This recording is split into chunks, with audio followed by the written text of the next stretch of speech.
I've heard lots of people talking about their payday routines, but what about your pre-payday routine? In the next few minutes, I'm going to give you 5 things to do before you get paid that can help you maximize your paycheck, stay consistent with your goals, and avoid getting caught out by unexpected costs. And you might want to save this because it could save you a lot of money next month. And welcome, this is episode 2 of 10 Minute Money, my brand new series to help you unlock financial confidence in just 10 minutes a week or less. Because I think you deserve to have the right tools to enjoy your income, manage your money without the overwhelm, whilst saving for the future. So subscribe, follow, whatever now so that you don't miss an episode. Okay, before we get into it, I just need to tell you I'm adding a new segment to this series called Guess the Stat, where you need to guess the correct answer in the comments before I get to the end. No cheating, no Googling or anything like that. Just give me your best guess. So for today, here's the question. To the nearest million people, how many adults in the UK have no savings? What do you think it is to the nearest million? Share it in the comments if you dare, and I will tell you the correct answer at the end. I'm doing this, I want to share this stat with you because I want to demonstrate that if you are struggling to plan for your money right now, you're not alone. I'm sure when you hear the answer, you'll both be slightly shocked, but also slightly feel reassured that you're not alone in this. The answer's coming up. So let's talk now about your pre-payday routine. I know that there absolutely has to be a plan for payday itself, a system, routine, whatever you want to call it. In fact, one of the biggest and best things that I teach in my training is to always split up your money on payday if you actually want to start seeing progress. However, do you know how hard it is to make the best decisions for you and your future in a given month while that big lump sum is sitting there looking at you in your account? Now, tell me if I'm wrong, but it seems that payday does have an emotional impact for most of us, right? You could suddenly feel loaded, or at least there's that sense of relief. And then week 2, week 3, week 4 of the month comes by, and that's when reality starts to kick in as that number starts to dwindle. And if you're not careful, that emotional impact of payday can affect where your money ends up going. So I think the payday routine is great for executing a plan you've already got, but you can think of it as a money admin moment, but actually it's probably not the best time to make the plan itself. Doing these 5 pre-payday steps can help you make decisions more clearly, more realistically, and avoid expensive mistakes. So here are the 5 steps. Number 1 is to check in with your savings goals. Take a moment to see where you're at with your savings by checking your accounts or checking your plan. How's it going? Have you made progress? If so, it's good to see that and recognize it, because seeing progress is really motivating. Whether you're saving to pay off debt and build an emergency fund, save for a holiday, invest, whatever it is, checking in with that goal will help you stay on track and give you a great sense of accomplishment as you see that number start to grow. If you haven't got your savings goal sorted yet, don't worry about it. I'm actually making an episode very soon on saving, so make sure you follow along for that. Okay, so while you're reviewing, you can also ask yourself a few questions, like these, for example. Number 1, was my goal realistic?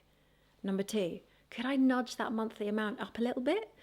Number 3, if you're about to complete a goal, ask yourself, what am I going to do to celebrate? It's a great thing to do to celebrate milestones, even in some small way. Number 4, looking forward, is there something else I need to be or could be saving for so I don't get caught out? Maybe it's time to start saving for that emergency fund or saving for a holiday for the first time. You could calculate that right now and get it started and get it going by next month. Okay, step number 2 is to check in with your service providers and make sure you are getting the best deals. You can do this simply with a quick search on comparethemarket.com. Honestly, it's not the most fun thing to do, but it does need to be a regular part of our financial lives. Now, it would be amazing, wouldn't it, if service providers actually rewarded loyal customers with better rates as we went along, the more the years go by. But alas, it seems that the longer you stay with someone, the more you get charged. So we do have to check in. So you can also use an app like Snoop that will automatically tell you if you could be getting a better deal. So you might want to check that out too. Number 3 is to check on last month's spending. Just before payday is a great time to look back on your spending and see if you are where you want to be. So in my membership, I teach exactly how to go through this process. But what you really want to know is what your spending categories are for each month. There should be about 8 to 10 areas your spending really goes on. You can kind of group them into those categories. This is not your fixed expenses or bills. It's other areas of spending like clothes, travel, etc. When you know what's normal for you is like a baseline and what you plan to spend on each category, then it's quite quick to look back and see if you are kind of spending those amounts on each category that you think you are. Checking in like this from time to time is a great idea because if you spot anything, you can just nip it in the bud and not let it grow into a bigger problem. And I do feel like I say this a lot, but this isn't a moment here to be hard on yourself. The idea is to look back so that you can make positive steps going forward. If your spending's not what you hoped it would be, that's why you're doing it. It's okay, you can fix it going forward. One final thing on this before we do get into number 4 is, I don't know about you, but what I think I spend my money on and what I actually spend my money on are often very different things, but the data don't lie. So that's why looking back through your accounts to see where your money's been going can really help you as you move forward. Number 4 is to check your automations. You've probably gathered that I love the topic of financial literacy. I love how life-changing it is when you actually implement this stuff into your life, and it does work. But does that mean that I enjoy money admin? No, I don't. And I'm okay with that. And if you don't either, that's fine. That's why I'm a big believer in using automations as much as possible in your personal finances. So what do I mean by that? Well, simply it means using tech to make what you plan on your budget actually happen in real life without you really doing anything else once it's set up. It could be adding to savings, paying bills, investing, paying off debt. The more it's automated, the more likely it is to happen and not be forgotten about, or in my case, pushed to the end of my priority list. For example, I recently remembered that I'd set up an automation to invest £25 a month in a certain way. It's happening without me thinking. And if I had the choice to do it every month, if I had to manually do it, would I actually be doing that? No way. No chance at all. So automations are amazing. But there is nothing worse than thinking money is going into a savings pot and automation is happening, an investment is happening, and then you find out 6 months down the line that it's actually not been happening. So that's why step number 4 is just to check over your automations, and you can ask yourself these 2 questions. Number 1, is everything that you think is happening actually happening? And number 2, could you make your life easier by adding a new automation or 2 that saves you a job?